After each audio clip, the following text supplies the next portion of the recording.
Étant fort pour vous informer de partout où vous êtes, bienvenue dans cette édition à qui on va parler d'une structure très importante avec sa fondatrice. Il s'agit de la fondation Justine Yanga. Sur ces plateaux, mesdames et messieurs, nous avons la présidente ou l'initiatrice de cette structure. Il s'agit de madame Justine Yanga qui, j'ai dit bonjour madame.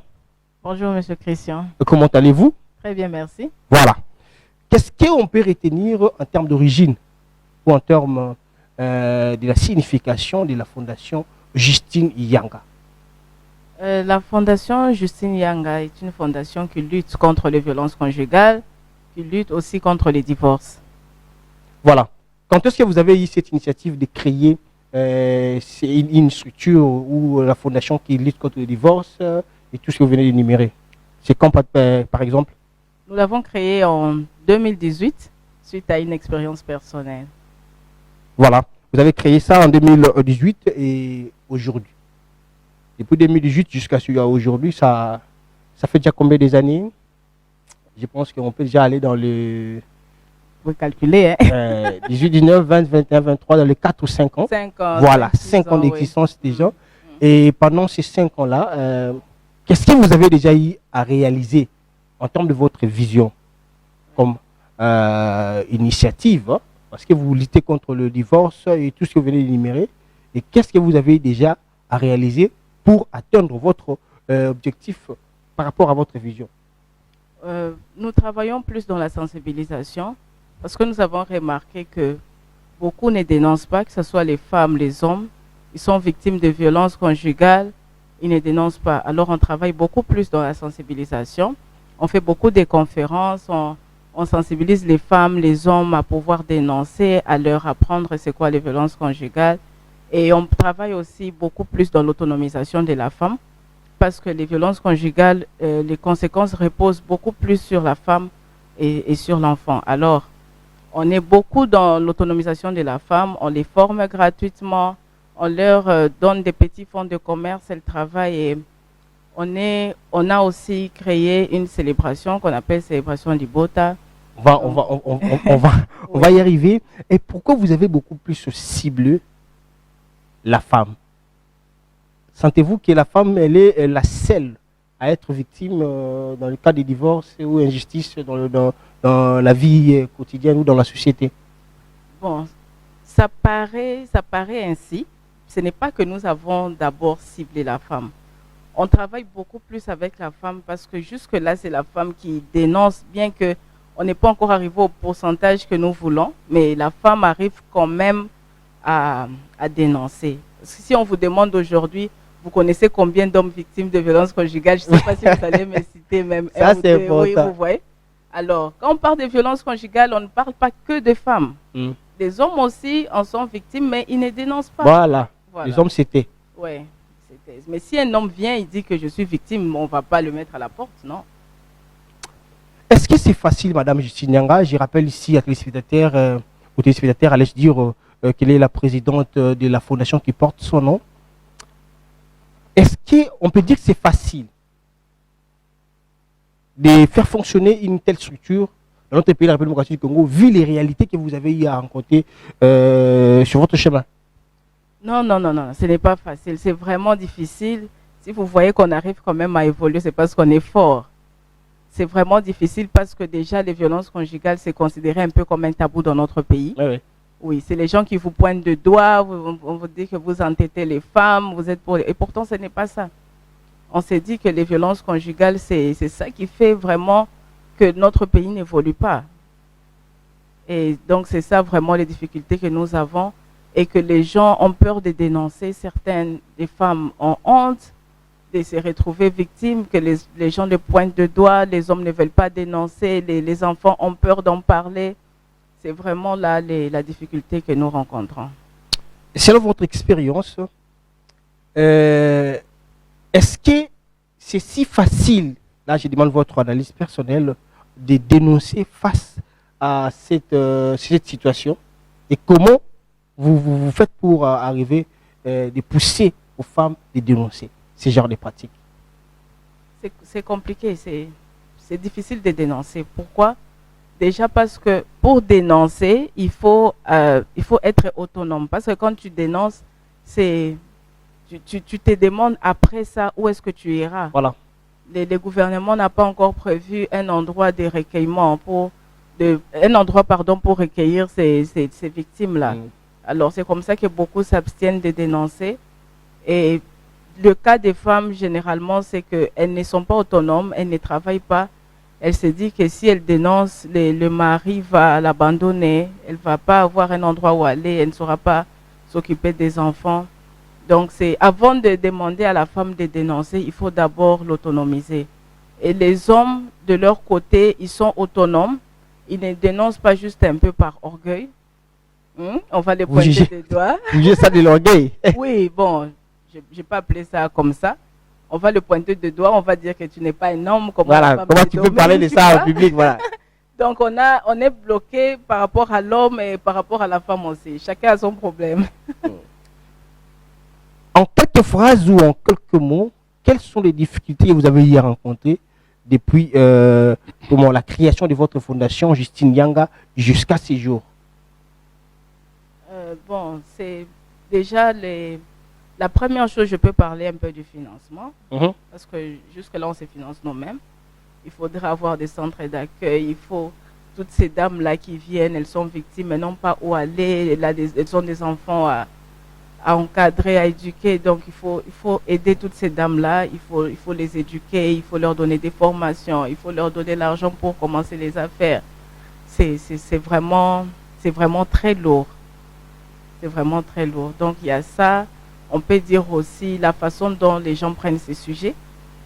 C'est encore un tabou. Il faut arriver à expliquer aux gens que ce n'est pas un tabou, on doit en parler. Est-ce que vous organisez les genres de campagnes pour sensibiliser les gens concernant ce sujet pour qu'ils puissent enlever un peu des réticences, un peu des doutes pour que ce ne soit pas un sujet tabou? Bon, juste par les conférences que nous faisons, les émissions, on en parle à la télé, c'est tout ce que nous faisons jusque-là. Voilà. À titre personnel, en tant que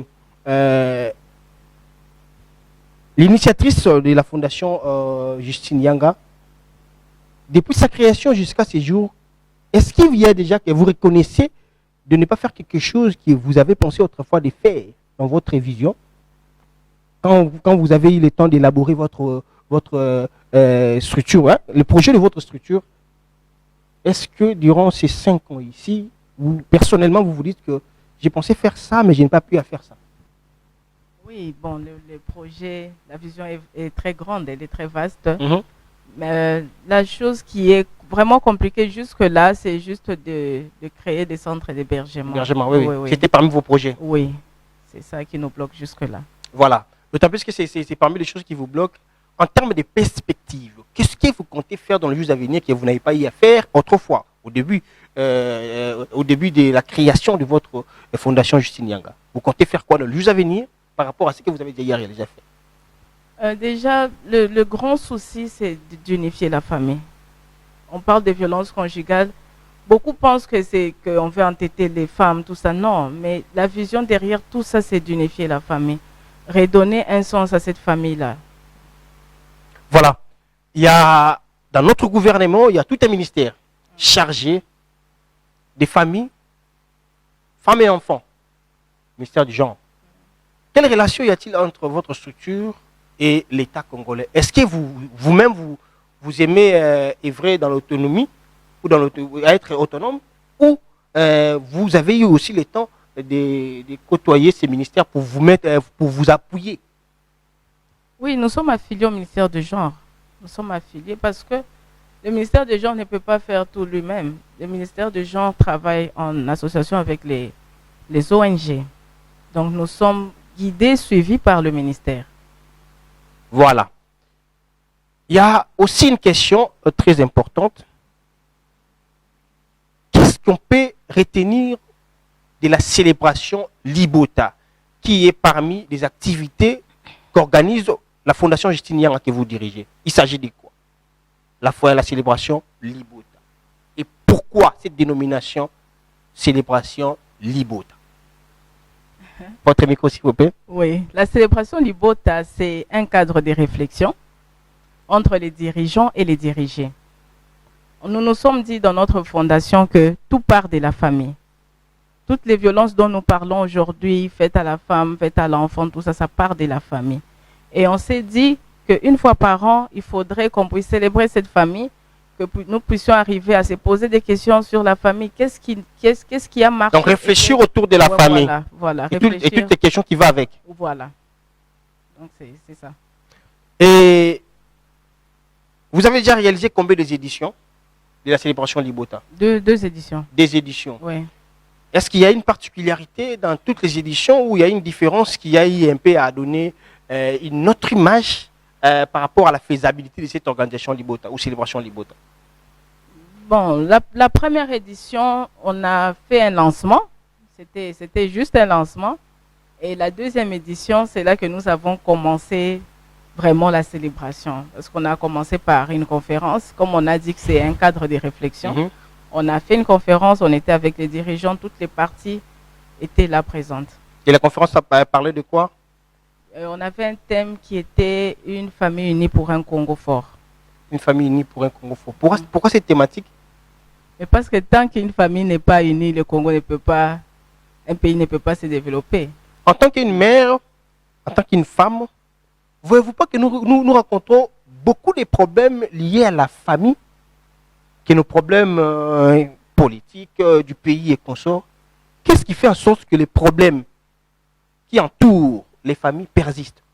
C'est parce que les femmes ne sont pas sensibilisées, parce que les hommes ne sont pas aussi sensibilisés d'une autre manière pour bien encadrer leur foyer ou quoi?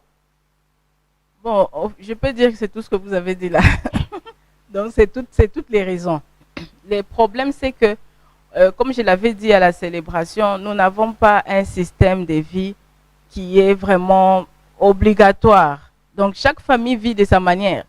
Quand l'homme veut être chef, il est chef. Quand la femme veut être chef, elle est chef. Et ça crée un conflit dans la famille. C'est comme ça que je dis toujours que l'État a besoin de nous donner un système et mettre les garde-fous autour de ces systèmes. Parce que les victimes sont les enfants.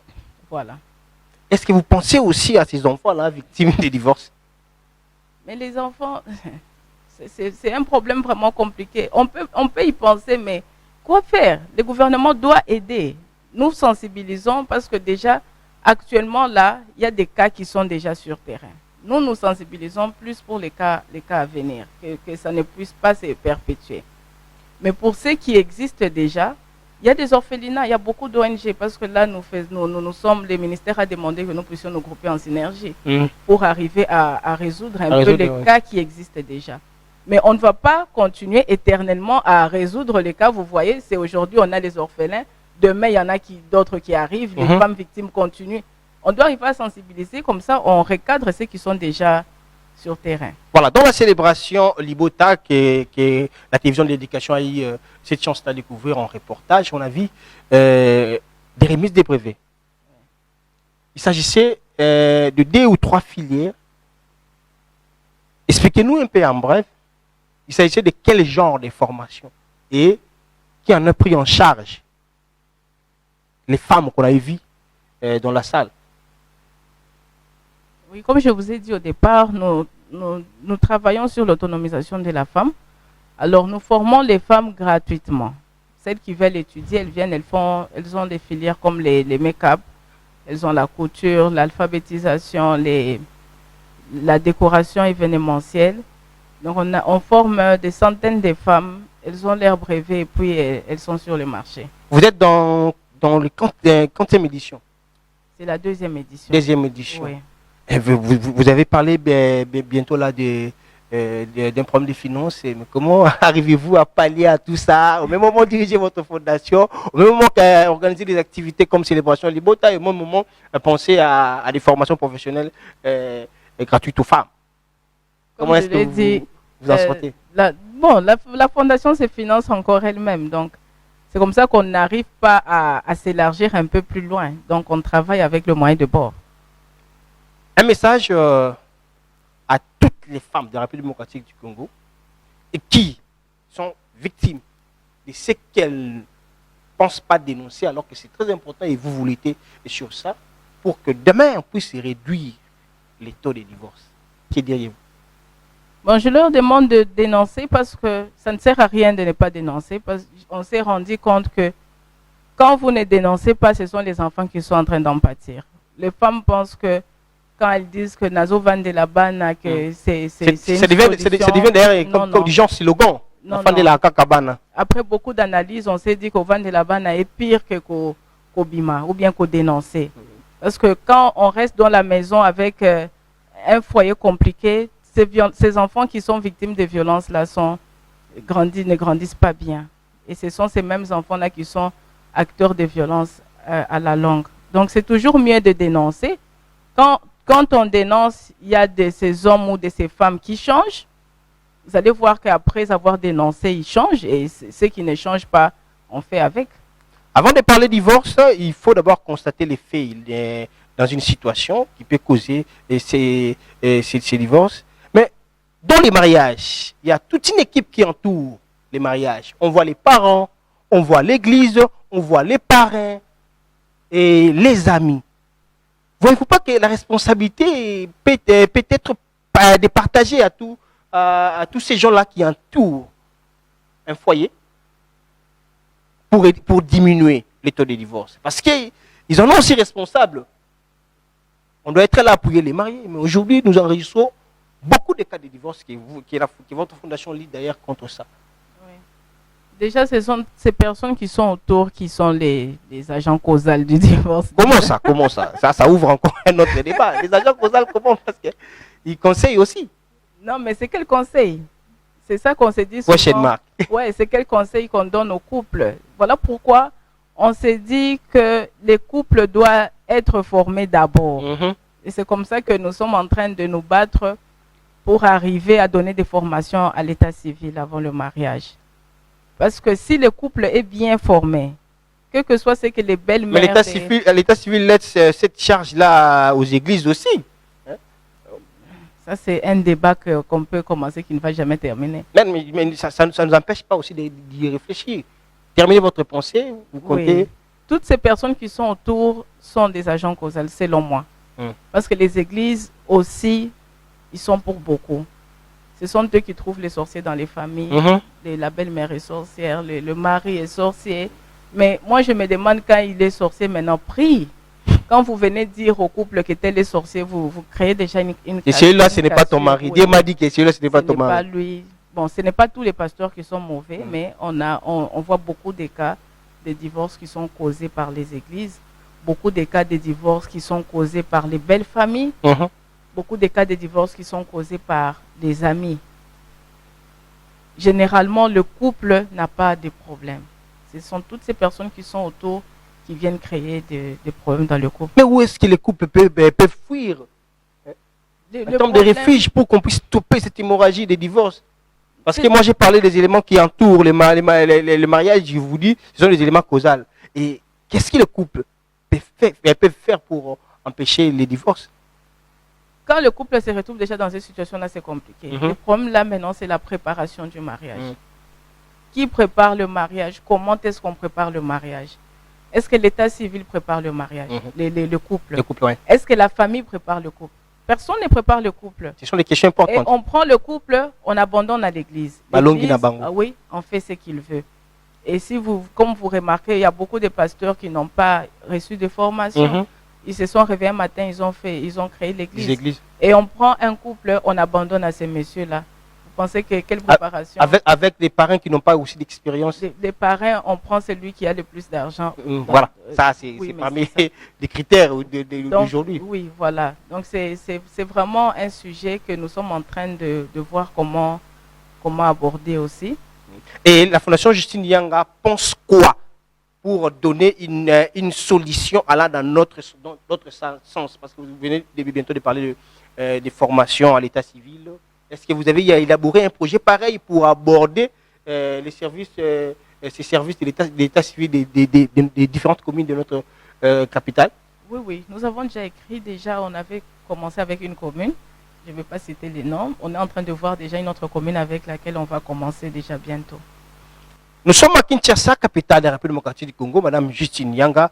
J'appelle aussi aux téléspectateurs que nous avons reçu pour vous à l'émission Temps Fort la présidente de la Fondation Justine Yanga. C'est avec elle qu'on parle des visions et perspectives de sa structure.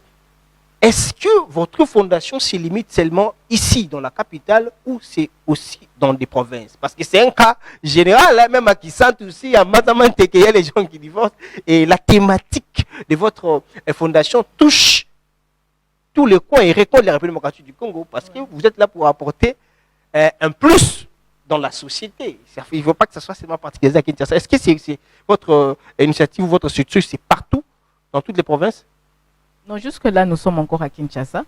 Comme on dit il faudrait vraiment des moyens financiers pour s'élargir partout. Il faudrait placer des bureaux partout. Donc, on est en train de voir. Bientôt, là, on va essayer de prendre les provinces qui sont autour de Kinshasa. Parce qu'il y a ceux-là qui pensent aussi que votre voix peut aider la majorité des Congolais. Parce que c'est un problème qui sévit au quotidien des Congolais.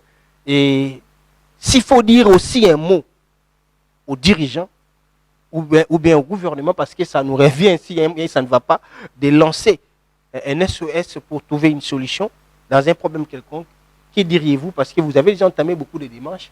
Mais ça revient à l'autorité ou aux autorités de faire quelque chose, d'appuyer aussi votre vision et d'autres visions qui cadrent de votre structure aussi.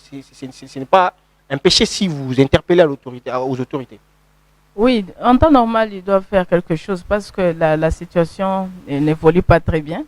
Tout le monde peut remarquer comment se comporte la société aujourd'hui. On parle de Koulouna, on parle des criminels, on parle de corruption. Tout ça, ça va de la famille.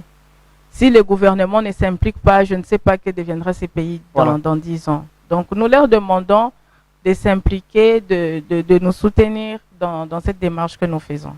En termes de conférences, il y a aussi une question qui m'a touché à la tête. Est-ce que vous avez eu aussi à penser des conférences dans toutes les communes? Donc aujourd'hui, parfois, on fait la conférence en Djili, à Massina, à Kisenso. Est-ce que vous pensez aussi, dans le juste à venir, déplacer vos conférences pour toucher tous les quatre coins de Kinshasa, afin de parler des sujets si importants que vous luttez contre? Oui, je vous ai dit que nous sommes déjà en contact avec les communes. C'est ça que nous allons bientôt commencer après la célébration. Ça ne sera pas seulement pour les formations du service de l'état civil, mais ça sera aussi pour des conférences. Conférences et tribunes populaires aussi. Oui, c'est prévu. C'est prévu. Et donc, la ville province de Kinshasa, où la population de toutes les communes peut attendre, dans le juste à venir, à voir ou vivre la Fondation Justine Yanga partout où ils sont, pour parler des sujets qui touchent la famille, parce que vous êtes dans l'Ibota. Oui. En tout cas, les sujets sur la table, les communes sont déjà informées. On a déjà envoyé des lettres. Donc, chaque mois, nous serons dans une commune. Pour parler à la population. Oui. Et aussi un problème, d'autant plus que vous avez relevé les agents causaux des différents divorces que nous vivons au quotidien. Est-ce que vous avez pensé, la Fondation Justine Yanga Bensir a déjà pensé à toucher les églises, s'échanger avec le pasteur qui encadre une bonne partie de la population? Est-ce que vous avez pensé à ce genre de conférences aussi avec les pasteurs? Normalement, les pasteurs, moi, je les remets entre les mains de l'État. Parce que comment ça? c'est l'État qui doit régulariser les systèmes des églises, c'est pas moi. Non, vous pouvez avoir une pensée ou une idée par rapport au déroulement des choses. Voyez, mais cela n'empêche pas d'aller vers eux ou de les inviter afin d'échanger. Moi, personnellement, Madame Justine Yanga, je suis président d'une fondation qui porte mon nom. Nous luttons contre ça et ça et ça. Mais vous êtes en tout moment avec une grande partie de la population. Pourquoi pas aussi modifier les enseignements que vous donnez parfois aux mariés avant de se marier? Et pourquoi pas aussi modifier le sujet qui touche le choix des parents? C'est très important. Nous travaillons avec des pasteurs. Ce n'est pas que nous ne travaillons pas avec des pasteurs. Si vous avez dit, vous les avez remis entre les mains de l'État. Oui, je les remets entre les mains de l'État parce que le Congo est vaste. Je peux travailler avec les pasteurs de Kasavubu, par exemple. Mais à Lubumbashi, là-bas, je ne vais pas arriver. Voilà pourquoi je dis, je le remets entre les mains de l'État, parce que si l'État arrive à régulariser ces systèmes-là, ça va toucher en même temps tout le Congo. Vous voyez, ça sera rapide et puis l'échange sera plus grand. Parce que si on dit par exemple que les pasteurs aient un diplôme en théologie, nous savons déjà que dans la théologie, ils ont les cours de psychologie, ils ont tous ces cours-là. Quand une femme arrive, qu'elle est victime de violences conjugales, les pasteurs sauront comment la prendre en charge, vous voyez. Mais un pasteur qui n'a pas eu le cours de psychologie, qu'est-ce qu'il va dire à une femme victime ou bien à un enfant? On saute directement sur l'occasion que l'enfant est sorcier. Or, l'enfant a un problème psychologique. Vous voyez un peu. Qu'est-ce que moi je veux faire dans ces sens-là? Il faudrait donner le cours de psychologie. Les pasteurs prennent ça pendant 5 ans. Vous voyez que c'est un dossier vraiment lourd. C'est l'État qui doit s'en charger. Une petite question parce que nous sommes presque à la fin de notre entretien. Comment voyez-vous, Madame Justine Yangama Senghou, le Congo sans les Congo de demain, sans l'encadrement de la famille? Parce que vous parlez beaucoup plus de la famille Libota. Si Libota n'est pas encadré, si Libota n'est pas bien encadré, est-ce que le Congo de demain sera très bien? Non, impossible, parce que déjà la famille, c'est la cellule de base.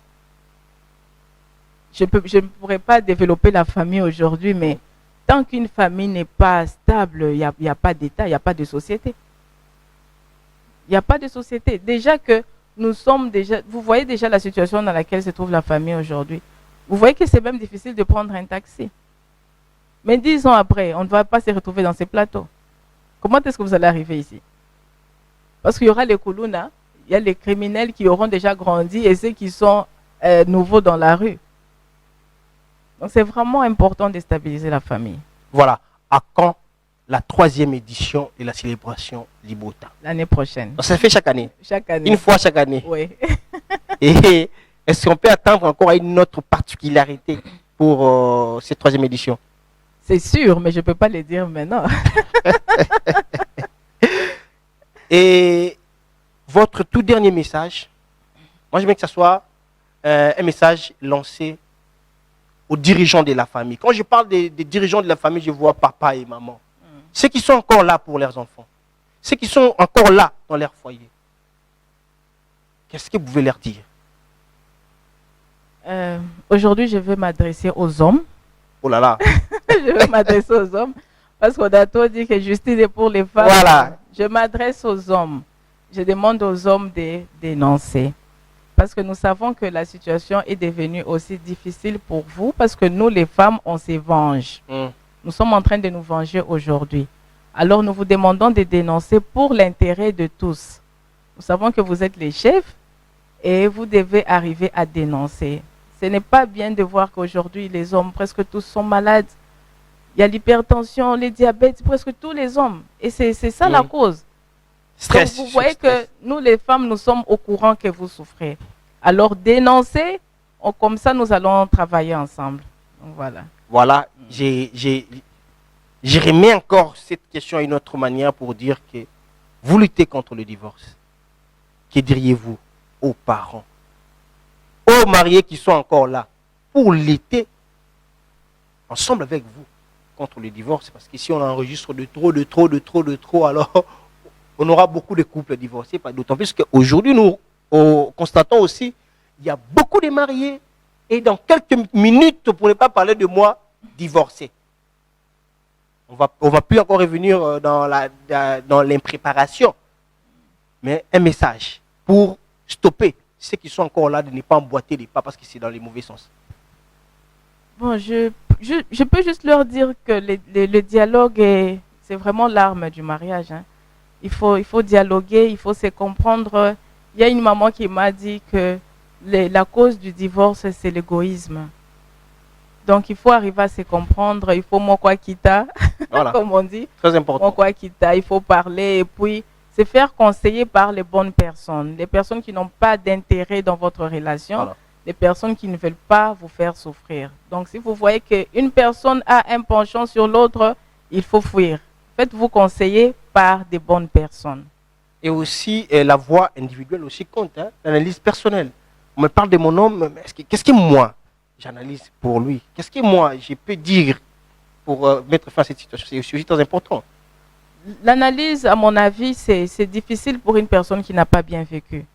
Une personne qui n'a pas été bien encadrée, qui n'a pas une bonne historique, ne fera pas une analyse logique. Il va faire une analyse par rapport à ce qu'il a vécu. Voilà pourquoi l'encadrement est toujours important et être encadré par la bonne personne. Voilà, c'était là la présidente de la fondation Justine Yanga, la fondation qui porte bien sûr son nom, Justine Yanga Masengo, avec elle on a parlé sur sa structure, sa vision et les perspectives d'avenir. La dernière question, Madame Justine Yanga, cette émission est suivie et il y a une bonne partie de la population, où est-ce que la fondation Justine Yanga se trouve pour ceux-là qui comptent venir s'inscrire, pourquoi pas être membre de la fondation Justine Yanga, par rapport à votre vision, par rapport à votre démarche, par rapport à votre combat? Nous sommes à Kasavubu, sur l'avenue Lopori, numéro 86, direction Assosa. Très important, je pense que le message est passé, éveillé et passé aussi. Et passé mon méthodologie pour avoir des informations sur la fondation Justine Yanga. Merci d'avoir répondu favorablement à notre invitation ici à l'émission Temps fort à la télévision de l'éducation. Merci beaucoup. Merci à Brice Voubou qui était là derrière les caméras. Merci à Suleiman Kalunga. Un grand merci à Serge Moulunda qui était à la régie. Et puis un grand merci à Guilhem Mayamba. Restez branchés sur le programme de la télévision de l'éducation CBS et prenez soin de vous car chaque jour est une vie. Au revoir.